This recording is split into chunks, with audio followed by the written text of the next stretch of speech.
Hello students, मैं बिंदुश्री Kumar ICSE mathematics channel की ओर से आपका हार्दिक स्वागत करते हैं। और जैसा आपको पता है कि पहला जो स्टेट का एग्ज़ाम हुआ था फरवरी में, उसका री एग्ज़ाम जो है पुनः उसका नोटिफिकेशन आपको मिल गया है। और उसके लिए हम लोग बहुत कम समय में कैसे उपयुक्त तैयारी करें और कैसे हम एग्ज़ाम में पास हो जाएं, इसके लिए हम लोग यहाँ पर सबसे पहले कोऑर्डिनेट ज्योमेट्री से संबंधित प्रश्नों को शॉर्ट ट्रिक के माध्यम से देखते हैं। और इसमें हम बेसिक भी बताएंगे और जितना कम समय में हो सके इसको सॉल्व करने का आप प्रयास कीजिए, ठीक है। तो हम सबसे पहले कोऑर्डिनेट ज्योमेट्री के बारे में बताएंगे। तो इसमें जो है सबसे पहले हम ये बता देना चाहेंगे कि चूँकि आप लोग पूर्व से भी तैयार हैं, स्टेट एग्ज़ाम की तैयारी भी किए हैं और बहुत चीज़ आपको बेसिक नॉलेज होगा भी, लेकिन फिर भी मैं अपने स्तर से नीचे से आप लोगों को मतलब इसके अध्ययन के बारे में पूर्णतः जानकारी देने का प्रयास कर रहे हैं। और देखिए, यहाँ पर सबसे पहले कोऑर्डिनेट में ये जानना है कि कोऑर्डिनेट ज्योमेट्री क्या है, ठीक है। तो कोऑर्डिनेट ज्योमेट्री जो है, इसको हम लोग इस तरह से जानें कि यह गणित की वह शाखा है जिसमें हम ज्यामिति का अध्ययन जो है वह बीजगणित के माध्यम से करते हैं, ठीक है।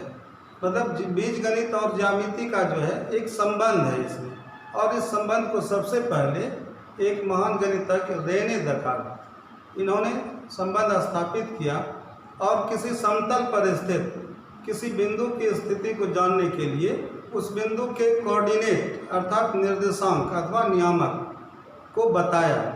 तो आइए सबसे पहले हम लोग जानते हैं कि किसी बिंदु की स्थिति किसी समतल पर कहाँ होती है, ठीक है। आइए हम लोग इसके लिए क्या करते हैं, तो किसी बिंदु की स्थिति को जानने के लिए एक नियत बिंदु होना चाहिए, एक निश्चित बिंदु होना चाहिए, ठीक है। और वही नियत बिंदु जो है वो आपका मूल बिंदु कहलाता है। आपको पता भी होगा कि मूल बिंदु से ही हम किसी बिंदु की स्थिति को जानने का प्रयास करते हैं, और जब हम उस बिंदु तक पहुंचते हैं तो उस बिंदु का कोऑर्डिनेट प्राप्त होता है जिसमें हमें 2 अंक होगा, मतलब संख्याओं का एक पेयर होगा, ठीक है। तो उसी संख्याओं के युग्म को हम लोग इसमें जानने का प्रयास करते हैं कि किस बिंदु का कोऑर्डिनेट क्या हो सकता है। आइए सबसे पहले इसके लिए हम एक चतुर्थांश का निर्माण करते हैं। तो यहाँ पर हम x अक्ष, ये हो गया आपका x और x प्लस, और दूसरा आपको y अक्ष का निर्धारण करते हैं। यह आपका y पॉजिटिव हो गया, ये y डैश जो हुआ y निगेटिव हो जाता है। तो यहाँ पर x अक्ष और y अक्ष, ठीक है, जिस बिंदु पर एक दूसरे को प्रतिच्छेद करता है वह आपका मूल बिंदु वो कहलाता है, ठीक है। यहाँ पर हम लोग 0 लिखते हैं, लेकिन मूलतः यह ओरिजिन है, इसीलिए ये ओ भी हम लोग इसको बोल सकते हैं। ओरिजिन का मूल बिंदु होता है, और मूल बिंदु का निर्देशांक आपको पता होगा कि मूल बिंदु का निर्देशांक 0 0 होता है। आइए हम 0 से लेकर के x अक्ष धनात्मक की ओर बढ़ते हैं। तो यहाँ पर लिखते हैं 1 2 3 4, इसी तरह से आगे बढ़ेगा, और x का ऋणात्मक अक्ष यहाँ पर हो जाएगा -1 -2 -3 -4। y धनात्मक की ओर जाते हैं तो यहाँ पर होगा 1 2 3 4, और नीचे आते हैं तो -1 -2 -3 -4 -5, इस तरह से, ठीक है। आपको मूल बिंदु का निर्देशांक सबसे पहले ये जान लीजिए, मूल बिंदु का जो कोऑर्डिनेट होता है, मूल बिंदु के निर्देशांक ये आपका 0 0 हो गया, मूल बिंदु का निर्देशांक 0 0, ठीक है। अब यहाँ पर बात आती है कि बिंदु की स्थिति को निर्धारित करना है। तो सामान्यतः जो बिंदु होगा वह 3 स्थिति में होगा, ठीक है। या तो वह अक्ष पर होगा, x अक्ष पर होगा, या तो y अक्ष पर होगा, या किसी क्वाड्रेंट में होगा, चतुर्थांश में होगा, ठीक है। तो आपको पता है कि यहाँ पर ये आपका प्रथम चतुर्थांश है, ये आपका द्वितीय चतुर्थांश है, ये आपका तृतीय चतुर्थांश है, और ये चतुर्थ चतुर्थांश है। ठीक है, हम लोग इसे प्रथम पाद, द्वितीय पाद, तृतीय पाद और चतुर्थ पाद के नाम से भी जानते हैं। ठीक है, तो यहाँ पर बिंदु कहाँ हो सकता है? या तो x अक्ष पर, या तो y अक्ष पर, या तो किसी भी चतुर्थांश में होगा। ठीक है, और एक मूल बिंदु तो एक स्पेशल यहाँ पर पॉइंट है, इसका निर्देशांक आपको पता है 0 0।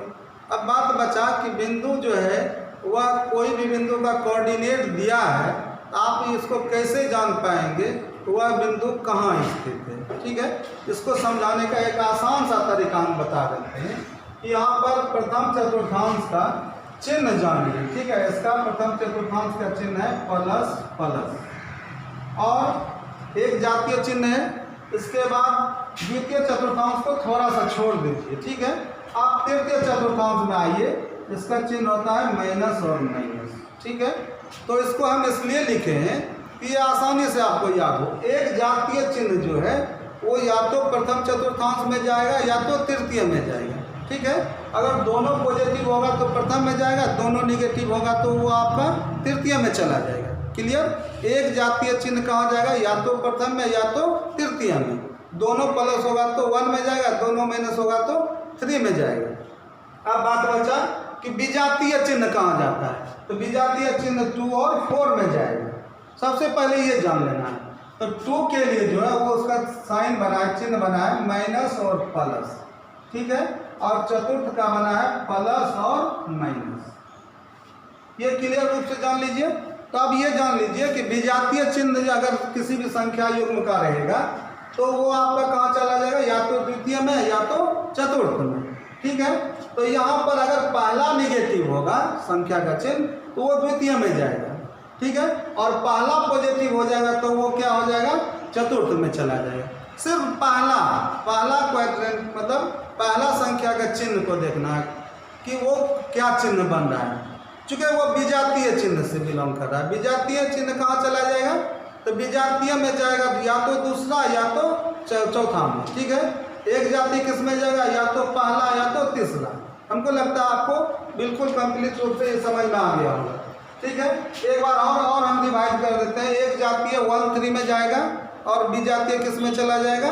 2 4 में जाएगा। ठीक है, अब एक जाति के लिए कोई प्रॉब्लम नहीं होगा, चूँकि पहला में दोनों प्लस जाएगा, तीसरा में दोनों माइनस चला जाएगा। लेकिन 2 4 में प्रॉब्लम होगा आपको। 2 4 का क्या प्रॉब्लम है कि चूँकि वो उसमें विजातीय चिन्ह है, तो विजातीय में आप दोनों के चिन्ह को नहीं देखिए, दोनों संख्या, सिर्फ फर्स्ट साइन को देखिए, पहला चिन्ह। पहला चिन्ह अगर निगेटिव है तो वो दूसरा में जाएगा, पहला अगर पॉजिटिव है तो वो चौथा में चला जाएगा। सिर्फ इतना याद रखिए। ठीक है, तो आपको इतना जानकारी होने के बाद किसी बिंदु की स्थिति चतुर्थांश में बिंदु होने के बाद पता चल जाएगा। ठीक है, तो आइए हम कुछ उदाहरण यहाँ पर देखते हैं कि कुछ कोऑर्डिनेट लेकर के, कुछ बिंदुओं के कोऑर्डिनेट लेकर के देखते हैं वो बिंदु कहाँ पर जा रहा है, किस चतुर्थांश में। आइए हम यहाँ लिखते हैं 2 - 4। ठीक है, इसके बाद कुछ संख्या लिखते हैं 3 4 युग्म लिख रहे हैं, यहाँ कोऑर्डिनेट लिख रहे हैं बिंदुओं का 4 - 2 -3 - 4 -2 और 4। इसके बाद हम लिख रहे हैं 3 - 5। यहाँ पर और कुछ बिंदु हम इसमें लेंगे। ठीक है, तो इसके आधार पर हम दिखा देते हैं कि कौन बिंदु किस स्थिति में है। ठीक है, सिर्फ चिन्ह को देखिए, क्लियर कीजिए। ये विजातीय चिन्ह है, 2 4 में जाएगा। ये दोनों एक जातीय चिन्ह है तो 1 3 में जाएगा। ये आप देखिए ये कहाँ जा रहा है, क्लियर कर लीजिए। इसका पहला विजातीय का पहला चिन्ह प्लस है तो चतुर्थ में चला जाएगा। ठीक है, किस में चला जाएगा? 4th क्वाड्रेंट में। ठीक है, दोनों प्लस है, एक जातीय है। एक जातीय में क्या होगा? या तो पहला या तो तीसरा। एक जातीय का दोनों प्लस किस में चला जाएगा? पहला में। अब बात है विजातीय है, प्लस है माइनस है संख्याओं में, तो प्लस विजातीय हुआ तो किस में जाएगा? दूसरा चौथा में। पहला प्लस है किस में जाएगा? चौथा में जाएगा। ठीक है, पहला प्लस किस में जाएगा? चौथा में। अब पहला अगर माइनस हो जाएगा तो वो दूसरा में चला जाएगा। अब देखिए दोनों निगेटिव है, एक जातीय हुआ तो ये तीसरा में जाएगा। अब यहाँ देखिए विजातीय चल रहा है, पहला निगेटिव है, पहला निगेटिव दूसरा में, पहला निगेटिव किस में चला जाएगा? दूसरा में। अब देखिए यहाँ पर क्या चल रहा है? विजातीय चल रहा है, पहला प्लस है तो चौथा में। ठीक है, आपको पता चल गया होगा। अब आपको कोई प्रॉब्लम नहीं होगा। क्या सीखा आपने? देखिए ये बेसिक है, इसको आप बहुत छात्र जान भी रहे होंगे, नहीं भी जान रहे हैं। मैं जीरो से स्टार्ट किया हूँ बिंदु की स्थिति को चतुर्थांश में जानने के लिए कि हम किसी बिंदु को कहीं पर ग्राफ पर ना चलें, किसी भी पेन का उपयोग नहीं करें, तो कैसे जानते हैं? सिर्फ चिन्ह से जानते हैं। ठीक है, तो पहला अगर एक जातीय चिन्ह होगा पहला तीसरा, विजातीय होगा तो दूसरा चौथा। ठीक है, प्लस प्लस एक जातीय हुआ तो पहला, माइनस माइनस हुआ तो तीसरा। अब विजातीय में सिर्फ पहला साइन देखिए, विजातीय चिन्ह है तो पहला चिन्ह।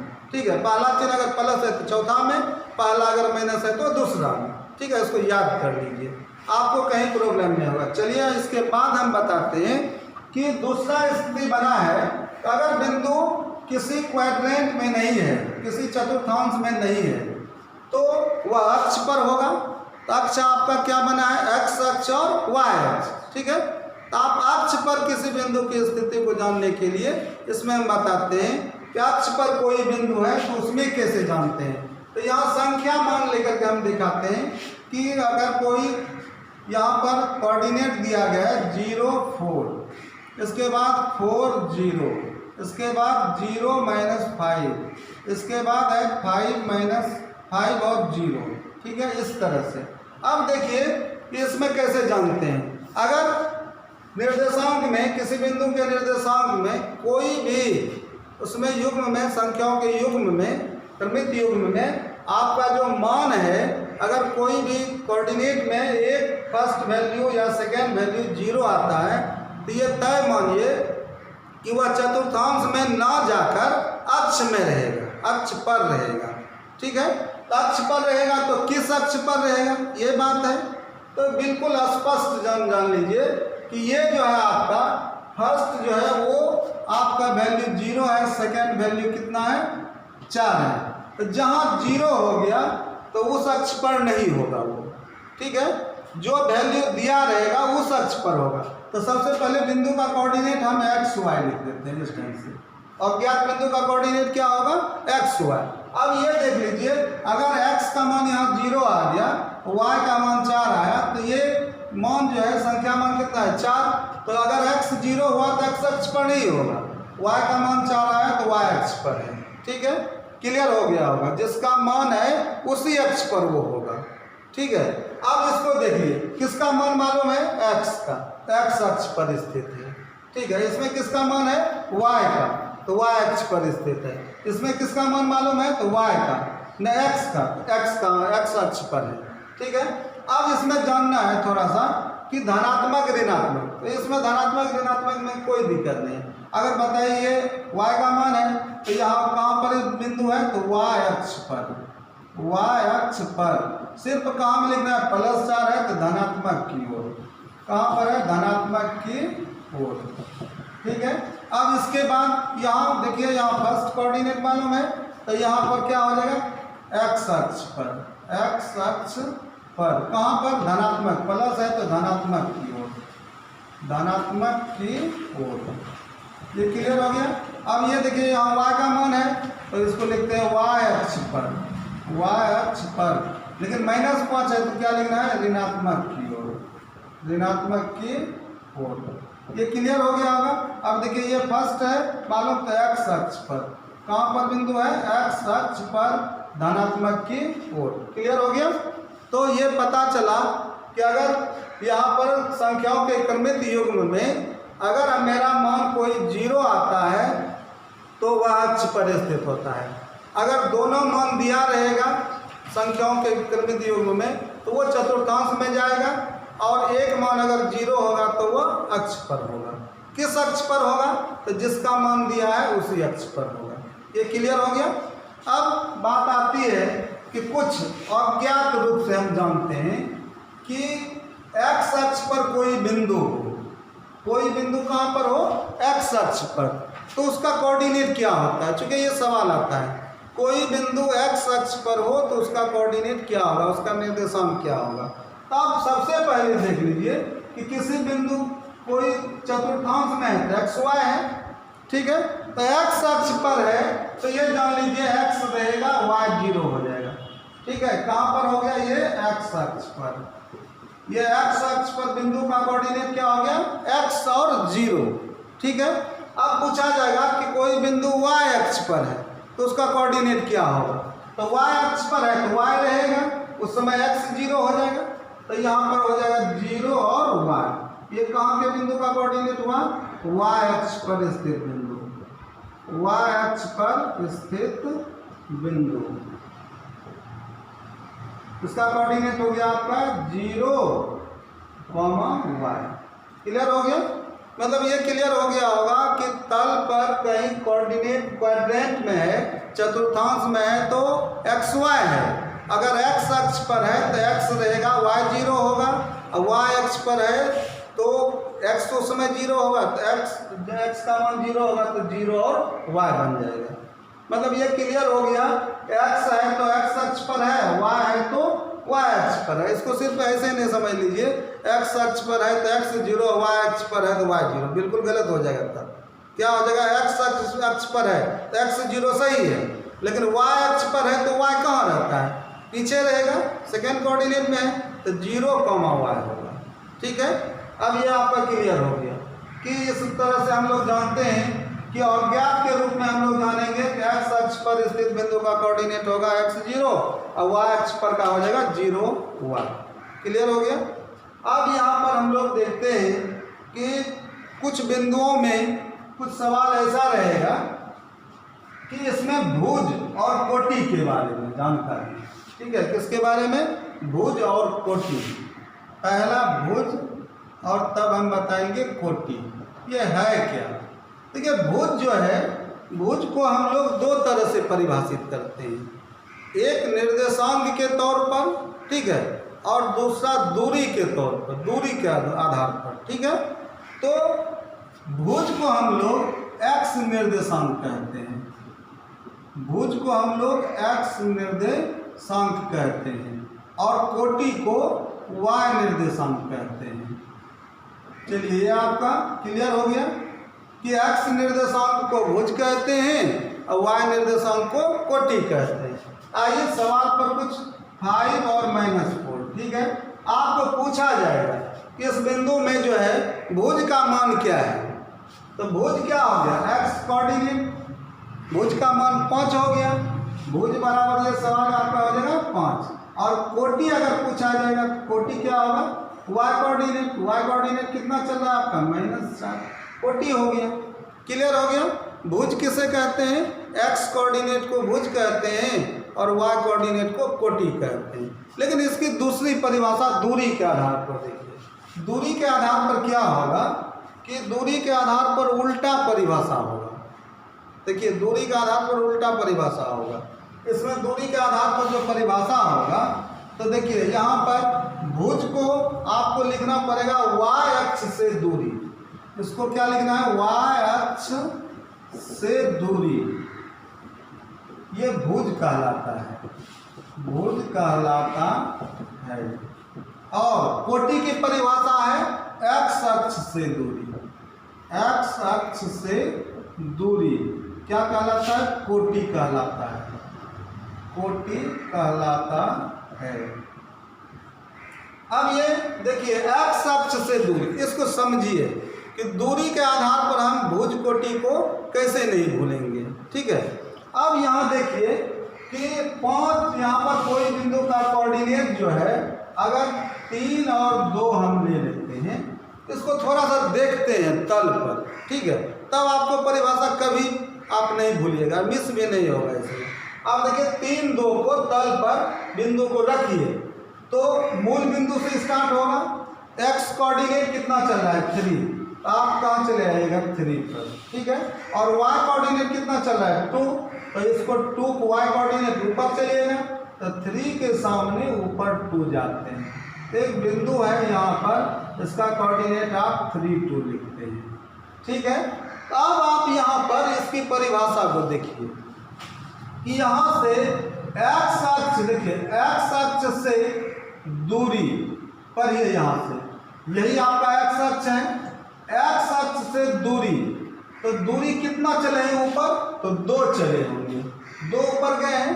एक्स अक्ष से दूरी को क्या कहते हैं, वाई कोऑर्डिनेट, कोटि हो गया ये। एक्स अक्ष से दूरी क्या हो गया? कोटि। अब देखिए अब वाई अक्ष से, देखिए यहाँ वाई अक्ष ये आपका है, तो वाई अक्ष से कितना दूर है आप? वाई अक्ष से ये बिंदु कितना, वाई अक्ष ये है, तो वाई अक्ष से कितनी दूर पर है ये? तो 3 यूनिट लिए हैं, तो 3 हो गया आपका। तो बताइए कि वाई अक्ष से दूरी क्या हो गया? भुज का मान, पहला मान हुआ भुज और दूसरा मान हुआ कोटि। तो यहाँ दूरी को चलिए तब पता चलेगा। एक्स अक्ष से दूरी कितना ऊपर गए? 2। तो देखिए ये कोटि का मान है, और वाई अक्ष से कितनी दूर पर है? 3 यूनिट। तो वाई अक्ष से दूरी को क्या कहते हैं? भुज, और एक्स अक्ष से दूरी को क्या कहते हैं? कोटि। ये आपका प्रॉब्लम है, जान लीजिए। ये बहुत विद्यार्थियों में ये प्रॉब्लम हो जाएगा। दूरी के आधार पर आपको लगेगा उल्टा जैसा लग रहा है, ठीक है। ये क्लियर कर लीजिए, इसको लिख भी लेना है, कि इसको समझ लेना है ठीक से, कि दूरी के आधार पर वाई अक्ष से दूरी भुज कहलाता है और एक्स अक्ष से दूरी कोटि कहलाता है। लेकिन अगर आप भुज कोटि को इस पर रख करके समझ लीजिएगा तो फिगर में पता चल जाएगा। फर्स्ट कोऑर्डिनेट एक्स कोऑर्डिनेट है तो वो भुज कहलाता है, सेकेंड कोऑर्डिनेट वाई कोऑर्डिनेट है तो वो कोटि कहलाता है। इसमें कहीं कोई दिक्कत नहीं होगा, ठीक है। अब आपका इस टाइप का जो भी सवाल होगा, किसी बिंदु का निर्धारण, कोई बिंदु कहाँ पर स्थित है, ऐसे सवाल को आप आसानी से हल कर पाते हैं, ठीक है। इसको हम आगे बढ़ाते हैं। चलिए एक सवाल आपका रहा, किसी बिंदु की स्थिति को हम लोगों ने अच्छी तरह से देखा कि वहाँ या तो अक्ष पर है या तो किसी चतुर्थांश में स्थित है। अब हम लोग यहाँ से आगे बढ़ते हैं तो सबसे पहला टॉपिक आता है दूरी सूत्र। दूरी सूत्र, दो बिंदुओं के बीच की दूरी, ठीक है। तो यहाँ पर हम दो बिंदुओं का निर्धारण कर देते हैं। एक बिंदु ए है और दूसरा बिंदु बी है। ए का कोऑर्डिनेट x1 y1 है और दूसरा बिंदु बी का कोऑर्डिनेट x2 y2 है। अब इस दोनों बिंदुओं के बीच की दूरी, ये हो गया दोनों बिंदुओं के बीच की दूरी। तो दोनों बिंदुओं के बीच की दूरी ए बी बराबर, आप इसको समझ लीजिए कि कैसे हल होगा। ये क्या होगा, फर्स्ट में फर्स्ट कोऑर्डिनेट घटेगा, चाहे आप जिधर से घटा लीजिए, कहीं कोई दिक्कत नहीं है, ठीक है। तो आपका फॉर्मूला क्या बन जाएगा, x1 माइनस x2 का होल स्क्वायर प्लस वर्ग होगा, स्क्वायर में होगा प्लस। अब आपको पता चल गया होगा क्या होगा, y1 माइनस y2 का होल स्क्वायर हो गया। अगर आप इस सूत्र को जान लेते हैं तो आप दूरी, दो बिंदुओं के बीच की दूरी कोऑर्डिनेट के दिए रहने से आसानी से प्राप्त कर सकते हैं। अब यहाँ पर देख लीजिए इसको कैसे, कुछ सवाल हम देते हैं। दो बिंदुओं का कोऑर्डिनेट, अगर ए का कोऑर्डिनेट 2 3, ठीक है, और बी का कोऑर्डिनेट 3 5 लिख देते हैं। तो दोनों बिंदुओं के बीच की दूरी ये हुआ आपका, ठीक है। आप ए बी बराबर क्या लिखते हैं, ए बी बराबर अंडर रूट होगा, ठीक है। फर्स्ट कोऑर्डिनेट घटाते हैं तो देखिए इसमें क्या होगा कि फर्स्ट कोऑर्डिनेट को घटाने में कुछ छात्रों से गलती होने का चांस होता है। उस गलती को हम दूर करते हैं कि आपसे कभी गलत नहीं होगा। तो देखिए ये धनात्मक कोऑर्डिनेट का मान है तो कहीं भी प्रॉब्लम नहीं होगा। तो पहला कोऑर्डिनेट कितना चल रहा है, 2 में घटेगा क्या, 3, 2 माइनस 3 का होल स्क्वायर प्लस, अब 3 में क्या घट रहा है, 5, 3 माइनस 5 का होल स्क्वायर, और इस मान को घटाइए, ये आपका बचेगा -1 का होल स्क्वायर, 3 माइनस 5 -2 का होल स्क्वायर।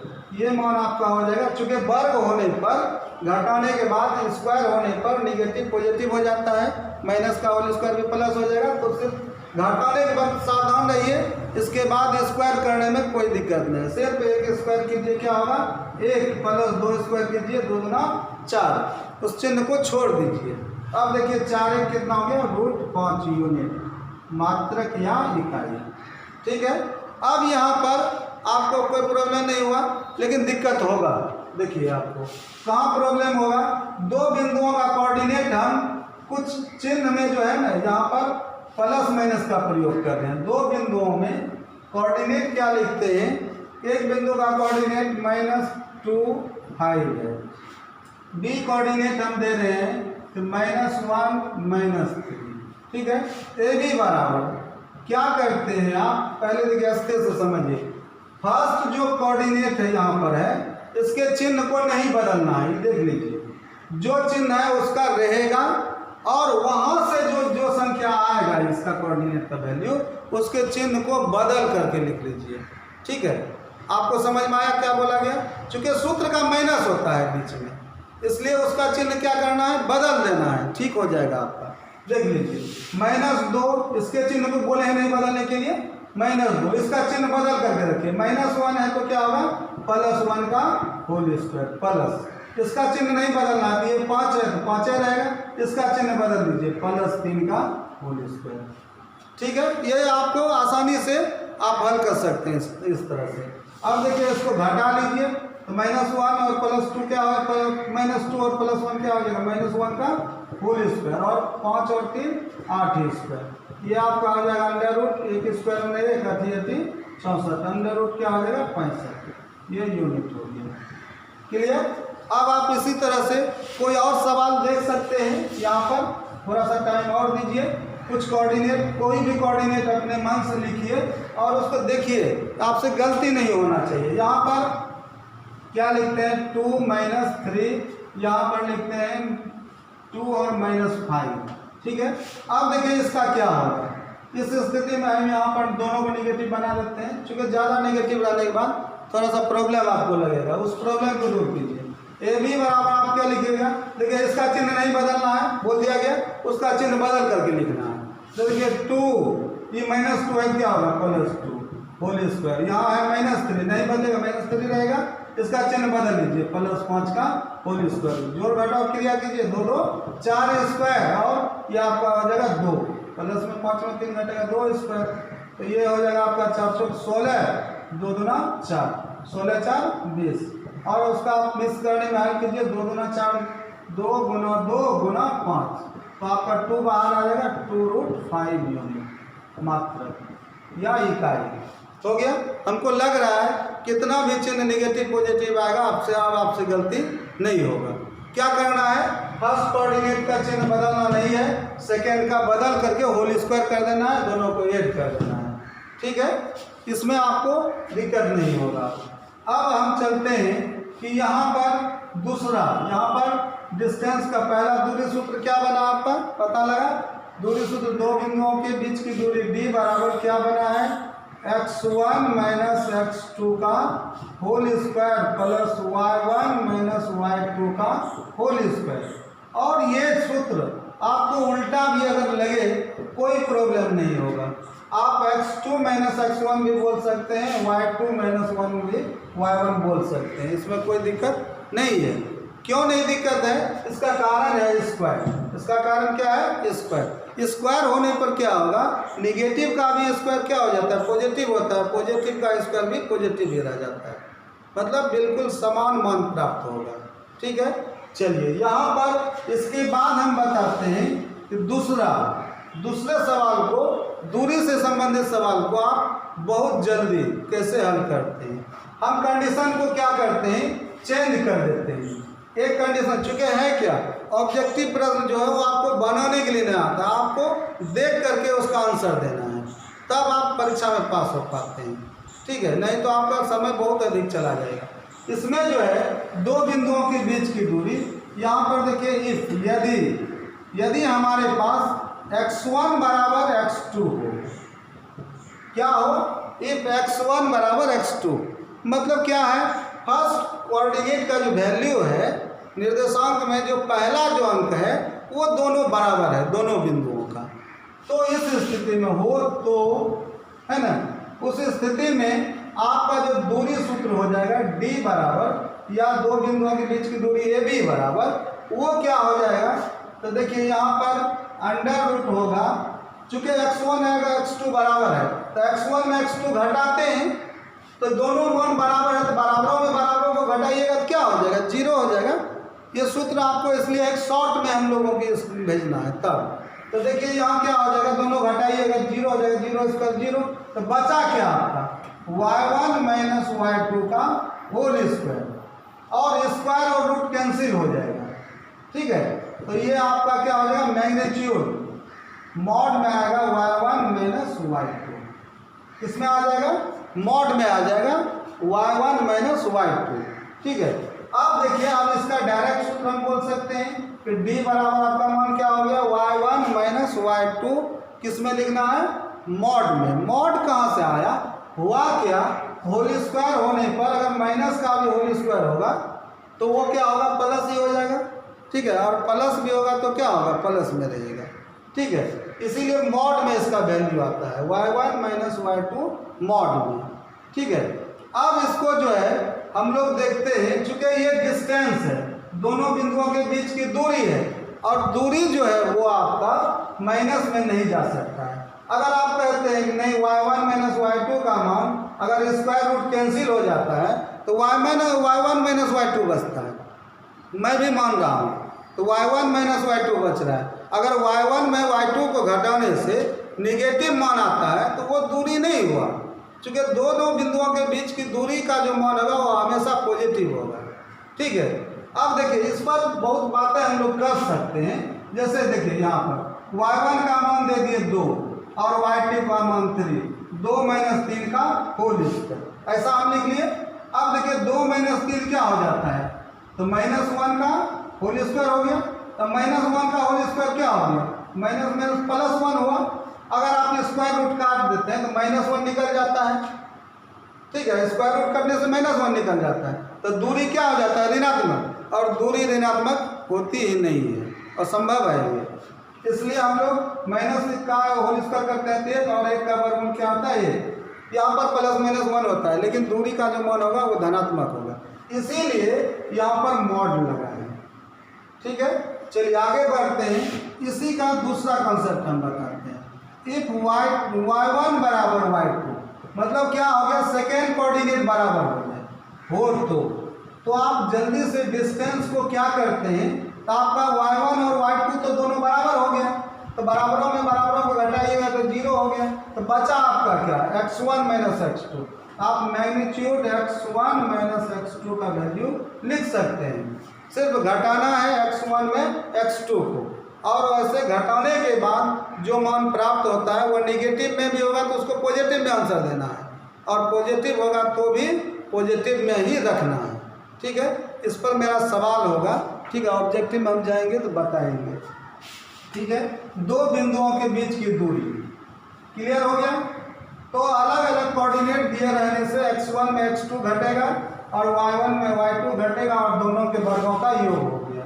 चलिए आगे बढ़ते हैं कि मध्य बिंदु, दो बिंदुओं को मिलाने वाली रेखा, यहाँ पर हम लिख देते हैं मध्य बिंदु का निर्देशांक, मध्य बिंदु का निर्देशांक। अब देखिए मध्य बिंदु का कोऑर्डिनेट हम कैसे ज्ञात करते हैं, तो यहाँ पर कोई रेखाखंड होगा ए और बी, और इसका कोऑर्डिनेट क्या हुआ, x1 y1, और b का कोऑर्डिनेट x2 y2 चल रहा है, ठीक है। अब इस दोनों रेखाखंड को, इस रेखाखंड AB को, ठीक है, दोनों बिंदुओं को मिलाने वाली रेखा जो प्राप्त हुआ है AB, इसका जो है विभाजन बिंदु, ठीक है। हम लोग चूँकि विभाजन बिंदु में आ चुके हैं, विभाजन बिंदु में एक विशेष विभाजन बिंदु को मध्य बिंदु कहते हैं, ठीक है। एक विशेष विभाजन बिंदु है ये विभाजन बिंदु, लेकिन एक विशेष विभाजन बिंदु को क्या कहते हैं, मध्य बिंदु। और रेखाखंड का एक और केवल एक मध्य बिंदु होता है, इस चीज़ को जान लीजिए। किसी भी रेखाखंड का एक और केवल एक मध्य बिंदु होता है। विभाजन बिंदु अनेक होते हैं, इस रेखाखंड को अगर विभाजित करने वाले बिंदु की बात की जाए, अनेक बिंदु विभाजित कर सकते हैं अलग अलग अनुपातों में, लेकिन अगर मध्य बिंदु की बात करें तो विभाजन बिंदु में से एक विशेष विभाजन बिंदु को मध्य बिंदु कहते हैं। ये मिड पॉइंट हो गया आपका, ये P। अब इसका कोऑर्डिनेट ज्ञात करना है। इसके कोऑर्डिनेट को ज्ञात करने के लिए एक आसान सा तरीका है, जो फॉर्मूला बना है आपका, कि ये मिड बिंदु P कोऑर्डिनेट जो होगा, फर्स्ट कोऑर्डिनेट दोनों का जोड़ लीजिए, ठीक है, और बाय 2/2 कर दीजिए। यहाँ पर होता है x1 जोड़ x2/2 और सेकेंड कोऑर्डिनेट जो होगा ये x का वैल्यू हुआ, ये y का, तो ये x का वैल्यू यही हुआ, पहला में पहला जोड़िए बटे 2, और सेकेंड कोऑर्डिनेट के लिए दूसरा में दूसरा जोड़िए, y1 जोड़ y2 बटे 2, ये सेकेंड कोऑर्डिनेट आपका बन जाएगा p का। ठीक है, ये फॉर्मूला बना है। बना कैसे है? बना तो ये विभाजन सूत्र से है, लेकिन हम उधर नहीं जाएंगे, चूँकि है क्या, विभाजन बिंदु का कोऑर्डिनेट जब हम निकालने लगेंगे मध्य बिंदु को छोड़कर, तब हम इस पर थोड़ा सा बात कर लेंगे। ठीक है, कि ये फॉर्मूला बना कैसे है। तो यहाँ पर जो है ये आपका क्या हुआ, मध्य बिंदु का कोऑर्डिनेट के लिए। अब एक उदाहरण लीजिए कि जैसे P कोऑर्डिनेट आपका 2 और 3 है, और दूसरा बिंदु Q है, इसका कोऑर्डिनेट अगर आपको 4 और यहाँ पर 5 है। ठीक है, तो इसका मिड पॉइंट का कोऑर्डिनेट क्या होगा, कुछ भी नहीं करना है, फर्स्ट कोऑर्डिनेट को जोड़िए। फर्स्ट कोऑर्डिनेट क्या होगा 2, और यहाँ फर्स्ट कोऑर्डिनेट x2 का मान 4 बटे 2। जोड़ने का मतलब क्या होता है हम बता देते हैं। जोड़ने का मतलब होता है किसी का चिन्ह नहीं बदलता है, मतलब जो संख्या मान रहेगा दोनों का चिन्ह ज्यों का त्यों रखिए। और घटाने का अर्थ होता है कि जो आने वाला संख्या, पहली संख्या का चिन्ह नहीं बदलिए। आपने देखा होगा कि दूरी सूत्र जब हम बताए थे पहले संख्या का चिन्ह मत बदलिए, और दूसरी संख्या जो ला रहे हैं उसका चिन्ह बदल दीजिए। क्यों बदल दीजिए? क्योंकि वो घटाने की क्रिया है। घटाने की क्रिया में क्या होता है, पहली संख्या का चिन्ह नहीं बदलता है, और माइनस सूत्र का आता है, जब वो दूसरी संख्या आता है तो उसका चिन्ह बदल जाता है। ठीक है, अब देखिए यहाँ जोड़ने की क्रिया है, x1 जोड़ x2, मतलब क्या हुआ कि दोनों कोऑर्डिनेट का जो है चिन्ह ज्यों का त्यों रहेगा। चूँकि है क्या, प्रॉब्लम क्या होता है, माइनस सब संख्या आने के बाद। ठीक है, तो उसके बाद बटे 2 हुआ, दूसरा कोऑर्डिनेट कितना चल रहा है 3 जोड़ 5 बटे 2, तो ये हो गया P कोऑर्डिनेट हो गया 4 2 6 बटे 2, 6 बटे 2 कितना हो गया आपका, P कोऑर्डिनेट आपका हो गया 3, और 5 3 8 बटे 2 हो जाएगा 4। तो P का कोऑर्डिनेट कितना हो गया 3 और 4, कहीं कोई दिक्कत नहीं है। अब बातें आती है कि कभी कभी हम कंपेयर करेंगे। ठीक है, कंपेयर करते हैं, जब कोऑर्डिनेट दिया रहेगा तो यहाँ पर कोई एब्सेंट रहेगा। ठीक है, आपने क्या देखा, इसका कोऑर्डिनेट 3 आ गया और इसका कोऑर्डिनेट 4 आ गया। ठीक है, अब हम बताते हैं इसी मिड पॉइंट के आधार पर 2 सवाल। एक तो डायरेक्ट मध्य बिंदु का निर्देशांक निकाल सकते हैं, और दूसरा है कि मध्य बिंदु का ही कोऑर्डिनेट दिया हो, लेकिन किसी बिंदु का कोऑर्डिनेट एक कोऑर्डिनेट एब्सेंट हो जाए, जैसे ये है। ठीक है, तो जस्ट वही रूल है, आप बिल्कुल आसानी से। अब ये बताइए कि एब्सेंट क्या है, फर्स्ट कोऑर्डिनेट एब्सेंट है, तो फर्स्ट कोऑर्डिनेट का वैल्यू दिया गया, किससे कंपेयर कीजिए। उसका कोऑर्डिनेट अगर एब्सेंट है बिंदु का, क्या कर दीजिए, कंपेयर कीजिए। तो देखिए फर्स्ट कोऑर्डिनेट क्या हुआ, a + 2 बटे 2, पहला में पहला जो है बटे 2 होगा, और किससे कंपेयर कीजिए, फर्स्ट कोऑर्डिनेट कितना दिया है 3, तो आपका ये का मान प्राप्त हो जाएगा। देख लीजिए राइट जाएगा 3 दूना 6, तो a + 2 बराबर क्या हो जाएगा 6, a बराबर हो जाएगा 6 - 2, a बराबर हो जाएगा 4। ठीक है, तो क्या यहाँ पर 4 था कि नहीं पहले। ठीक है, तो मध्य बिंदु का कोऑर्डिनेट ज्ञात कीजिए अगर पूछा जाता है तो, या नहीं तो बिंदु का कोऑर्डिनेट अगर कहीं एब्सेंट है तो मध्य बिंदु से उसका क्या कर दीजिए, कंपेयर कर दीजिए। अगर सेकेंड कोऑर्डिनेट एब्सेंट है तो सेकेंड में सेकेंड को जोड़िए बटे 2, सेकेंड से कंपेयर कीजिए। क्लियर हो गया। ठीक है, ये आपका मध्य बिंदु के निर्देशांक का नियम हुआ कि मध्य बिंदु का कोऑर्डिनेट हम आसानी से कैसे ज्ञात करते हैं। आइए हम कुछ सवालों को देखते हैं जो आपके लिए बहुत ही उपयोगी है। ठीक है, प्रश्न संख्या 1 में हम प्रश्न देख रहे हैं बिंदु की स्थिति को। ठीक है, बिंदु की स्थिति 3 चीज़ों को मैंने बताया। बिंदु की स्थिति क्या होती है तल पर, दूसरा मैंने दूरी, 2 बिंदुओं के बीच की दूरी हुआ, और 2 बिंदुओं के बीच की दूरी के साथ मैं आपको बता देता हूँ मूल बिंदु से दूरी सूत्र बनाकर, उसको मैंने नहीं बताया, वहाँ पर हम बता देंगे ऑब्जेक्टिव में। ठीक है, आइए यहाँ पर पहला सवाल हम हल करते हैं। पहला सवाल आपका है यहाँ पर नंबर 1, प्रश्न संख्या 1 है आपका कि बिंदु -3 - 5, बिंदु -3 - 5 कहाँ स्थित है, चाहे स्थित है ना।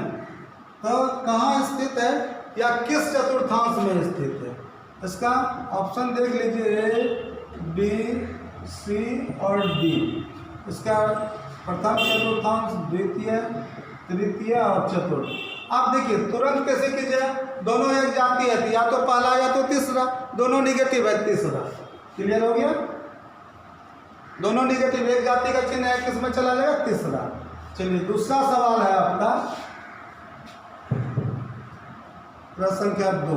प्रश्न संख्या 2 में है बिंदु 2, 4, बिंदु 2, 4 किस चतुर्थांश में स्थित है, किस चतुर्थांश में स्थित है।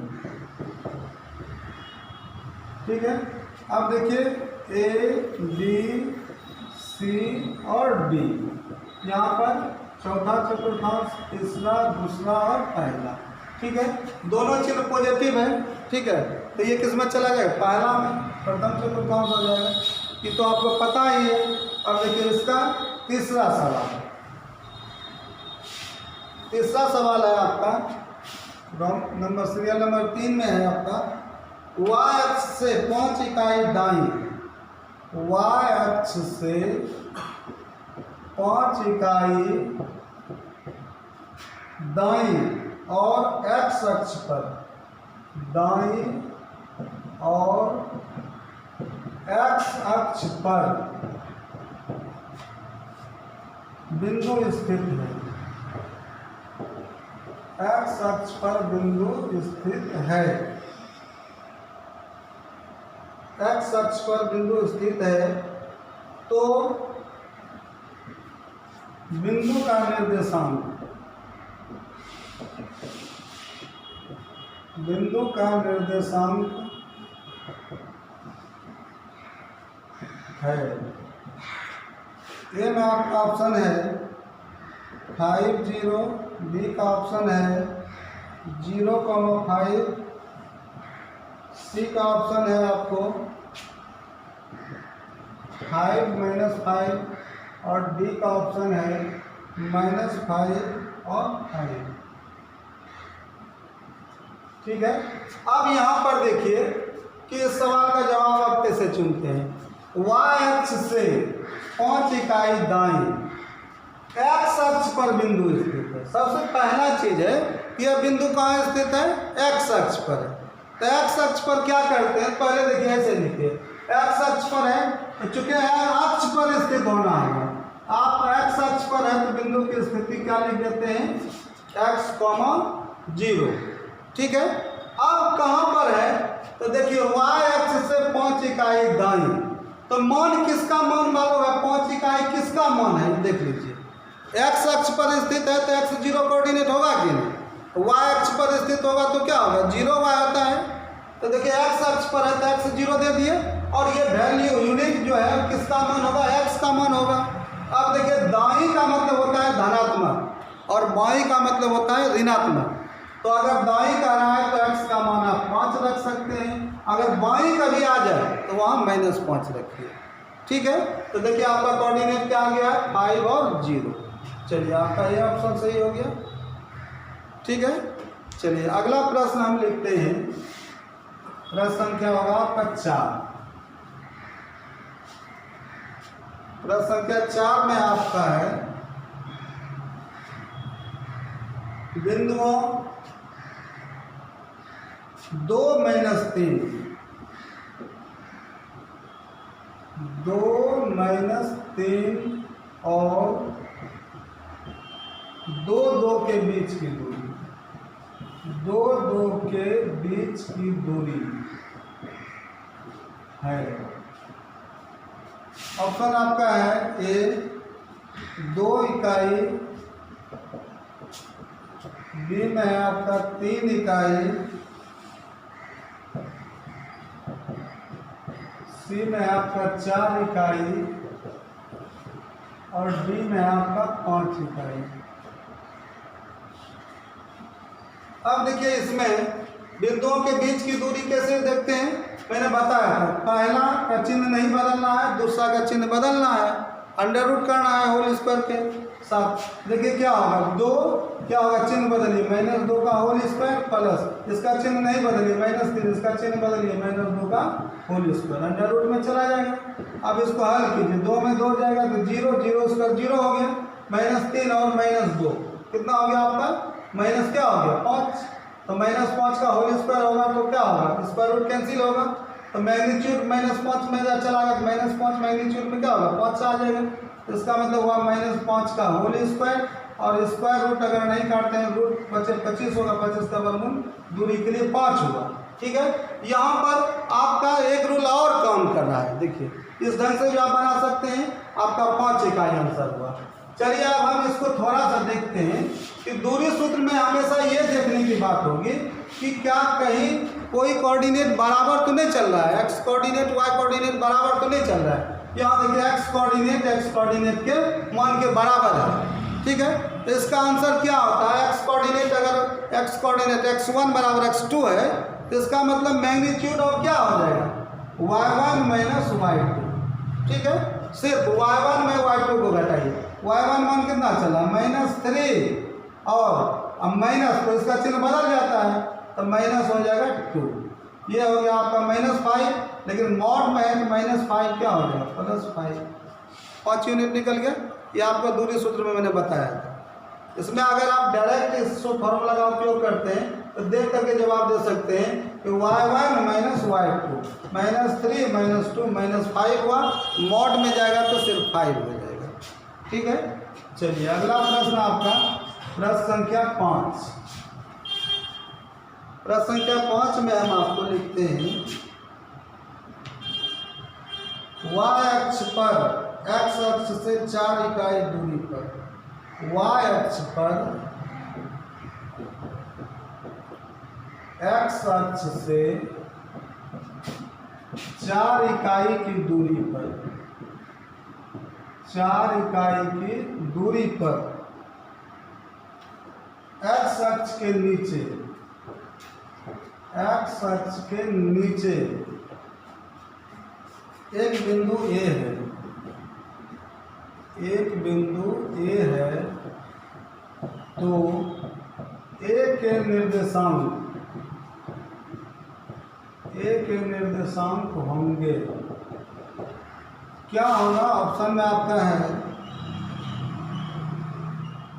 4 0, बी में है आपका 0 4, सी में आपका है -4 और 3, और अगला है आपका 0 -4, डी में 0 और -4। ठीक है, अब इसमें देखिए कि y अक्ष पर कहाँ पर बिंदु है बताइए, y अक्ष पर, तो y का कोऑर्डिनेट क्या होगा, y अक्ष पर 0 y। ठीक है, क्या लिख दिए 0 और y। अब देखिए x अक्ष से 4 इकाई की दूरी पर, x अक्ष से 4 इकाई दूरी, तो जब भी x अक्ष से 4 इकाई दिया तो किसका मान देगा, यहाँ से पता कर लीजिए, y का मान देगा।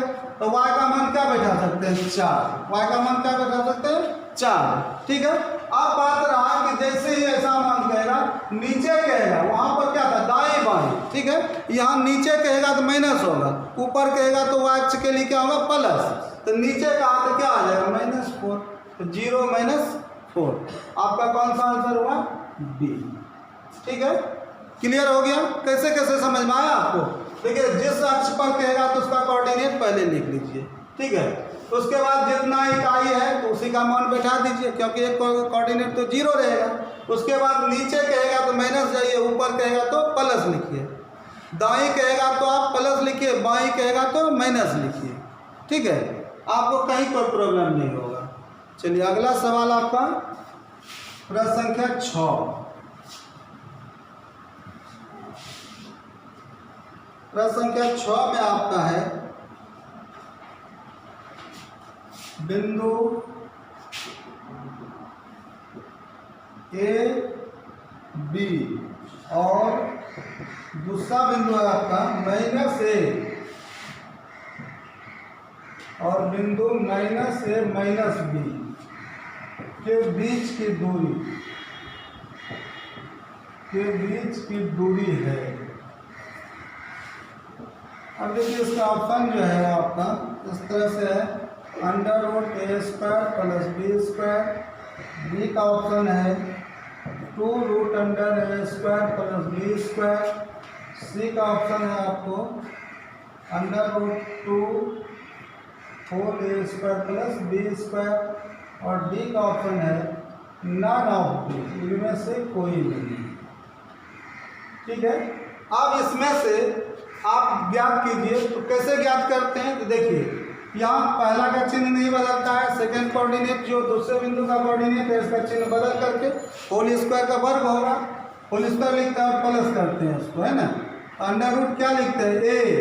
अब इसका चिन्ह बदलिए +a, माइनस से प्लस हो जाएगा, प्लस इसको लिखिए b, इसका चिन्ह +b, होल स्क्वायर हो गया।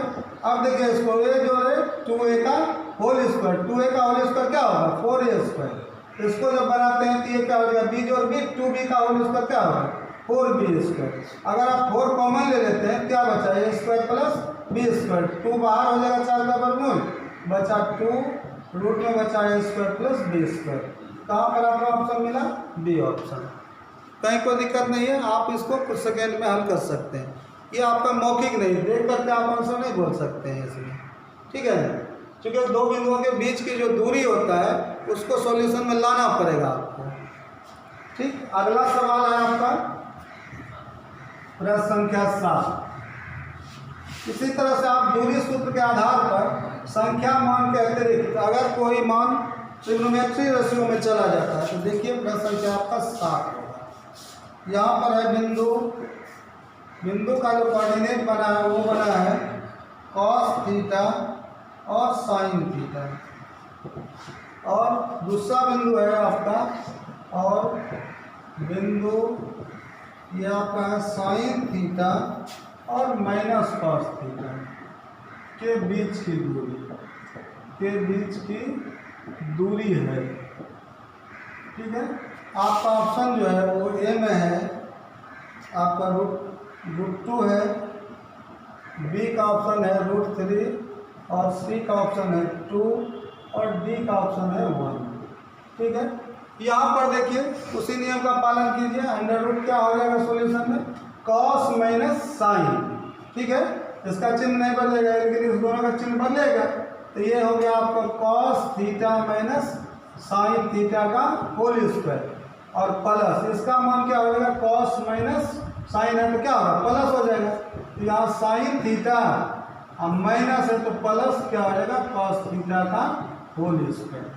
अब यहाँ पर ये देखिए कि अगर हम यहाँ पर a - b का होल स्क्वायर, a + b का होल स्क्वायर का उपयोग करते हैं तो आपका -2ab और +2ab दोनों कट जाता है, a² - 2ab + b², और वहाँ हो जाएगा a² + 2ab + b²। देखिए यहाँ पर a² - 2ab + b², और उसका क्या हो जाएगा मान आपको a² + 2ab + b²। ऐड कर रहे हैं, प्लस कर रहे हैं तो 2ab कैंसिल हुआ। ठीक है, तो क्या पता चला a² 2a² b² 2b² हो रहा है। तो a² का मान, a का मान क्या है cos, तो cos² कितना हो जाएगा 2 cos² और sin² 2 sin²। इसका मतलब ये हुआ कि आपके पास आ रहा है 2 cos² θ प्लस आ जाएगा 2 sin² θ। ठीक है, आप इसमें 2 कॉमन ले लेते हैं, आपको क्या बचता है cos² θ प्लस sin² θ। इसका मान क्या होता है ये √2 × 1 हो जाएगा, √2 आंसर हो जाएगा। आपका आंसर हो गया √2 ए ऑप्शन। ठीक है, आप कैसे जाने कि ये इतना बचा है, तो इसको देखिए यहाँ पर a - b का होल स्क्वायर से -2ab का वैल्यू a + b के होल स्क्वायर से +2ab का वैल्यू कैंसिल हो रहा है, तो बच क्या रहा है a² जोड़ b² और इधर भी बचेगा इस पार्ट में a² जोड़ b²। a² जोड़ b² 2 बार ऐड होगा तो 2a² जोड़ 2b² होगा, तो 2 cos² जोड़ 2 sin²। ठीक है, ये क्लियर हो गया। प्रश्न संख्या 8। अगला है आपका दूरी सूत्र के आधार पर ही चल रहा है आपका सवाल। प्रश्न संख्या 8 को हम लिखते हैं। यहाँ पर है मूल बिंदु से, आइए यहाँ पर एक सवाल आ गया आपका, मूल बिंदु से बिंदु -5 12, बिंदु -5 और 12 कोऑर्डिनेट में है के बीच की दूरी, के बीच की दूरी है। ठीक है, यहाँ पर ये ऑप्शन आपका है 13, 7, 17 और 5।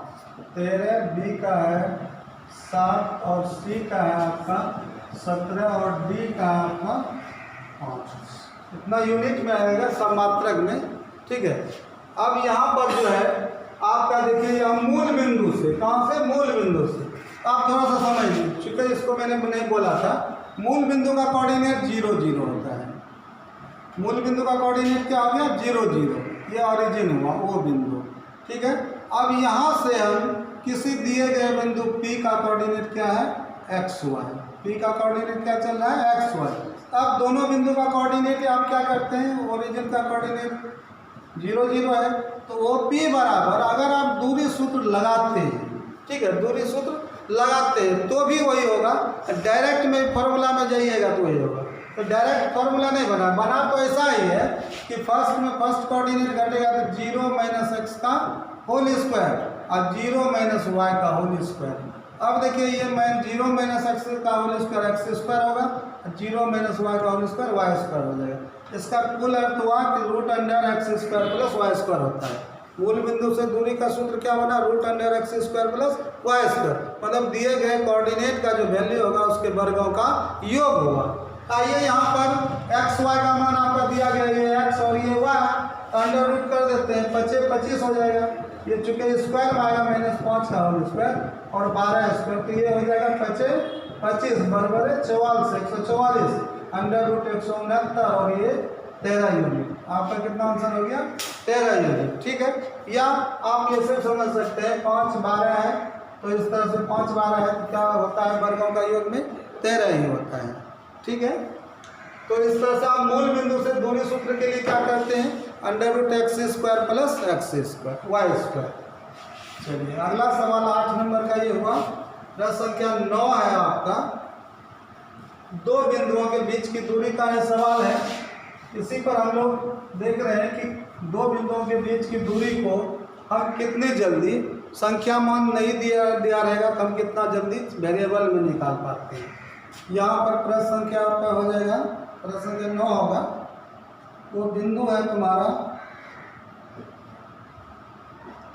1, 0 और दूसरा बिंदु का कोऑर्डिनेट है और बिंदु 0, 1 के बीच की दूरी है। अब यहाँ पर ऑप्शन आपका है 2a, बी का ऑप्शन है 3a², सी का ऑप्शन है 2a² और डी का ऑप्शन है आपका √2a।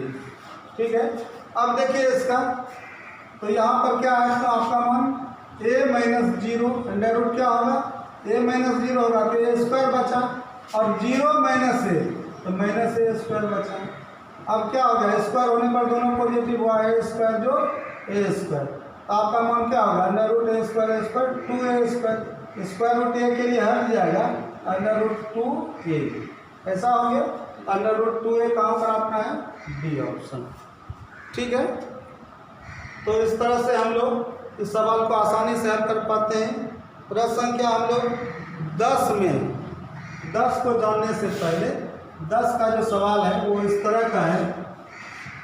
इसमें जो है आपका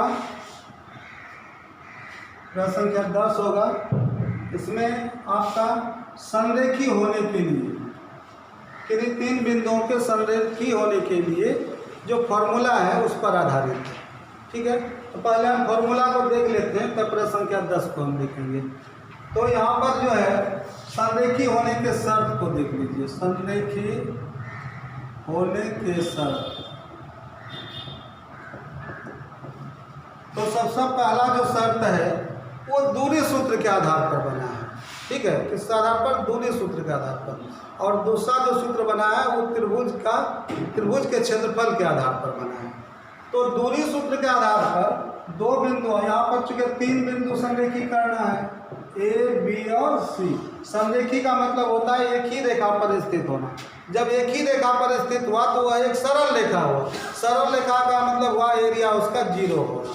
तीनों बिंदुओं से त्रिभुज का निर्माण नहीं होगा तो इसका मतलब एरिया क्या हो जाएगा? 0। चलिए एरिया की ओर हम लोग नहीं जाते हैं। तो 3 बिंदुओं संरेखी होते हैं कब? जब यहाँ पर क्या करते हैं, त्रिभुज की तीनों भुजाओं को ज्ञात करते हैं। किस भुजा को? तो एक भुजा ए बी और दूसरी भुजा बी सी और तीसरी भुजा ए सी। मतलब ए और बी के बीच की दूरी, बी और सी के बीच की दूरी, ए और सी के बीच की दूरी। अगर मेरा दो छोटी भुजाओं का योग, दूरी सूत्र से 3 बिंदु कोऑर्डिनेट रहेगा, ए बी बी सी ए सी ज्ञात कर सकते हैं। अगर दो छोटी भुजा, उसमें से एक जरूरी है ए बी बी सी ए सी में कौन छोटा बड़ा हो जाएगा, तो दो छोटी भुजाओं का योग बड़ी भुजा के बराबर हो जाए, या ए बी जोड़ बी सी, तो बचा आपका क्या? ए सी। इसका मतलब ए सी बड़ी भुजा जिस समय आएगा हम ए बी बी सी को जोड़कर ए सी के बराबर अगर हो जाता है, इसका मतलब बिंदु संरेखी है। या ऐसा भी हो सकता है छोटी भुजा दूसरा आ जाए, तो आपको छोटी भुजा जो आ जाए ए बी प्लस ए सी मान लेते हैं, तो बचा आपका क्या? A B. तो तीसरी भुजा ए बी के बराबर हो जाए। मतलब ये नहीं कह सकते हैं, और ये भी नहीं, बी सी होगा, सॉरी बी सी होगा क्योंकि ए बी ए सी का प्रयोग हो गया छोटी में, तो बी सी बड़ी भुजा उसके लिए होगा। तीसरा कंडीशन इसका उत्पन्न हो सकता है क्या? ए सी जोड़ बी सी। बचा ए सी और बी सी का उपयोग हो गया, बचा क्या? A B. ये बड़ी भुजा हुआ, ये तीनों हो गया बड़ी भुजा। तो किसको ऐड करना है? कोई दो छोटी भुजा का योग तीसरी बड़ी भुजा के बराबर में कंडीशन आता है, तो वो उस बिंदुओं से क्या होता है? त्रिभुज का निर्माण नहीं होता है, बल्कि वो तीनों बिंदु एक ही रेखा पर स्थित होते हैं। अर्थात बिंदु क्या है? होंगे संरेखी। अगर इसमें कोई बड़ा या छोटा का चिन्ह लगा दिया जाता है तो वो ऑप्शन आपका गलत हो जाता है, क्योंकि दो छोटी भुजा का योग अगर क्या होता है? बड़ा होता है तीसरी भुजा से, ठीक है, तो क्या हो जाता है? त्रिभुज का निर्माण होता है। अगर दो छोटी भुजा का योग तीसरी भुजा से छोटा हो जाता है तो त्रिभुज का निर्माण ही नहीं होता है। तो यहाँ पर क्या है? अगर बराबर होता है तो क्या होता है? ये संरेखी हो जाता है। तो ये संरेखी के लिए शर्त हुआ। और अगला ये हुआ दूरी सूत्र के आधार पर, है ना? किसके? दूरी सूत्र के आधार पर। और दूसरा जो संरेखी का शर्त बना है, अगर एरिया हम त्रिभुज का निकाल लें तीनों बिंदुओं के कोऑर्डिनेट से, अगर एरिया 0 हो जाता है तो बिंदु संरेखी हो जाता है, ठीक है। तो क्षेत्रफल भी निकालने के लिए आपको सीखना है बाद में। चलिए हम प्रश्न को लाते हैं। प्रश्न संख्या 10 में है कि संरेखी होने के शर्त कौन नहीं है? संरेखी होने के शर्त कौन नहीं है? आपको पता है कि क्या क्या संरेखी होने का शर्त है। तो यहाँ पर आपका ऑप्शन है A B plus A C बराबर बी सी। बी का ऑप्शन है आपका B C plus A C is equal to A B. और सी का ऑप्शन है आपका कि A B plus B C बराबर ए सी, ठीक है। अब इसका डी का ऑप्शन है A B plus B C is greater than A C. आपको क्लियर पता चल गया होगा कि दो छोटी भुजा का योग तीसरी के जैसे ही बराबर बराबर में चल रहा है, ये संरेखी का शर्त है। तो कौन नहीं है? तो ग्रेटर देन हुआ तो ये संरेखी नहीं हुआ, क्योंकि यहाँ पर त्रिभुज का निर्माण हुआ होगा। दो छोटी भुजा का योग तीसरी भुजा से बड़ी हो चुका है, ठीक है। चलिए इसके बाद मेरा एक पॉइंट है मध्य बिंदु का निर्देशांक। मैंने बताया था फॉर्मूला मध्य बिंदु का निर्देशांक, उससे संबंधित हम प्रश्नों को हल करके दिखाते हैं। प्रश्न संख्या हो जाएगा आपका 11। बिंदु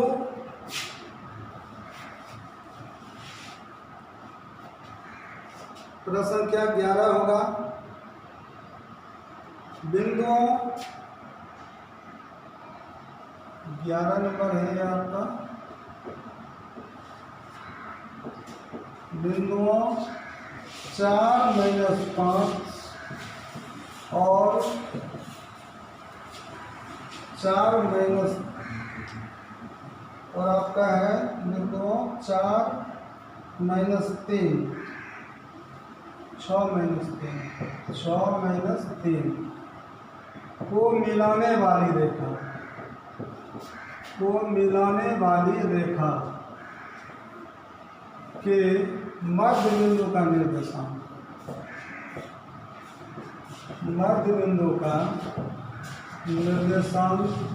है।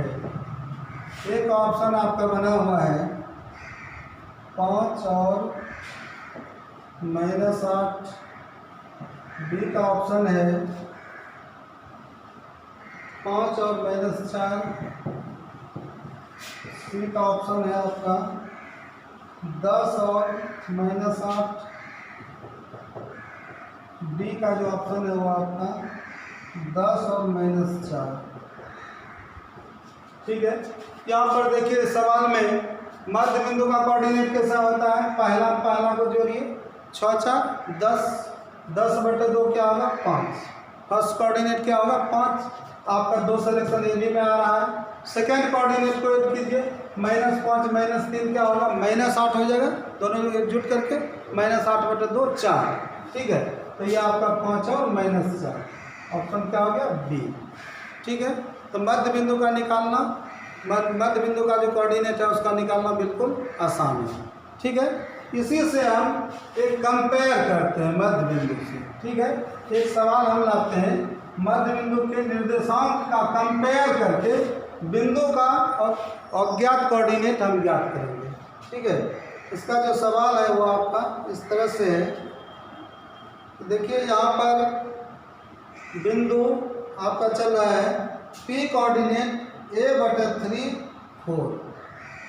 बिंदु है आपका A कोऑर्डिनेट a/3 और 4, और दूसरा बिंदु है यदि P कोऑर्डिनेट बिंदु का कोऑर्डिनेट नाम है P कोऑर्डिनेट इतना दो बिंदुओं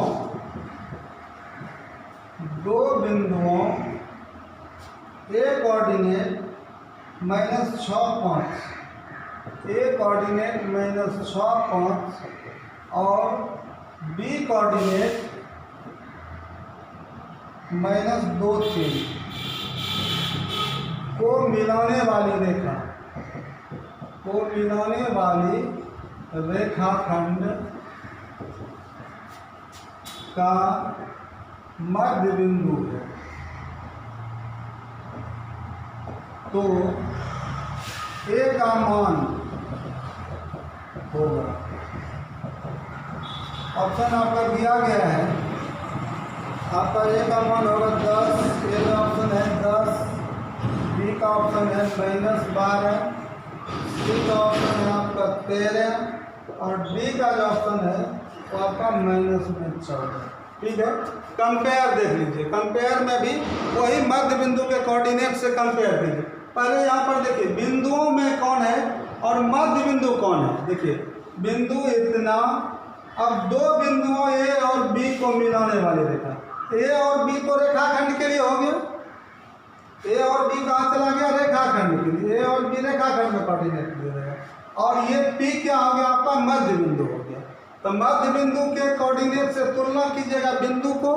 ठीक है, तो बिंदु का कोऑर्डिनेट कितना चल रहा है आपका, देखिए यहाँ अब सेंटर का मध्य बिंदु का किसका चल रहा है, A का, फर्स्ट कोऑर्डिनेट ये है a/3 चल रहा है। तो इसी से तुलना कीजिएगा फर्स्ट कोऑर्डिनेट, यहाँ पर देखिए A कोऑर्डिनेट कितना चल रहा है -6-5, अब B कोऑर्डिनेट क्या चल रहा है -2 और 3। अब P का कोऑर्डिनेट का कंपेयर करेगा मध्य बिंदु का, किससे कंपेयर कर लेगा a/3 और 4 से। ठीक है, तो अगर ये फर्स्ट कोऑर्डिनेट एब्सेंट है तो फर्स्ट कोऑर्डिनेट आप ज्ञात कीजिए मध्य बिंदु का, इससे कंपेयर कर लीजिए। अगर सेकंड कोऑर्डिनेट एब्सेंट होगा सेकंड से कंपेयर कर लेना है। तो यहाँ पर क्या करना है कि यहाँ पर मध्य बिंदु का कोऑर्डिनेट यहाँ दिया गया है कि a/3, लेकिन मेरे अनुसार कितना हो रहा है, तो -2 और -6 दोनों ऐड हो जाएगा अब बटा 2, ठीक है। तो ये क्या हो जाता है, a/3 बराबर -8/2, 2 चौके 8, 3 क्रॉस हो जाएगा तो क्या हो जाएगा, a बराबर 3 चौके 12। a का मान कितना निकल गया है, 12 और निगेटिव -12 चल रहा था, नहीं माइनस में चल रहा है, -4 तक -12 यहाँ पर आ गया। तो देखिए यहाँ पर जो है कहीं पर भी अगर मध्य बिंदु का निर्देशांक दिया रहेगा यहाँ पर तो कहीं यहाँ एब्सेंट करेगा, तो कहीं पर इसकी तुलना करना है। एब्सेंट जब भी रहेगा तो क्या करना है, तुलना कर देना है, एब्सेंट कोऑर्डिनेट ज्ञात हो जाएगा। अगर दोनों कोऑर्डिनेट दिया गया है तो मध्य बिंदु का कोऑर्डिनेट तो आप आसानी से ज्ञात कर सकते हैं, ठीक है। इस तरह से आपको ये सवाल जो है बिल्कुल आसान हो जाएगा, ठीक है।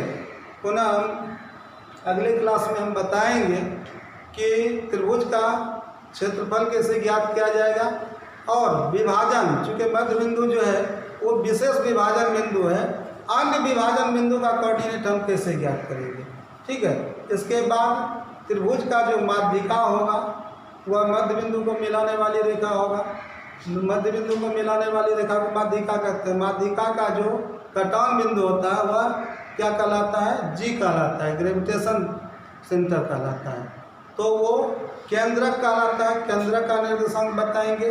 उसके बाद त्रिभुज के अंदर जो वृत्त बना होता है अंतःवृत्त, उसके केंद्र का निर्देशांक, अंतः केंद्र का निर्देशांक बताएंगे और पुनः परिकेंद्र का निर्देशांक बताएंगे, ठीक है। इस तरह से आपका बहुत चीज़ है। और पुनः हम बिंदु को संरेखीय होने की कंडीशन में हम बताएंगे कि एब्सेंट कोऑर्डिनेट कैसे ज्ञात किया जाता है, ठीक है। बिंदु अगर संरेखीय है तो बिंदुओं का जो कोऑर्डिनेट होगा वो एब्सेंट रहेगा, तो हम उसको आसानी से कैसे ज्ञात करेंगे, ठीक। पुनः अगले वीडियो का इंतजार कीजिए।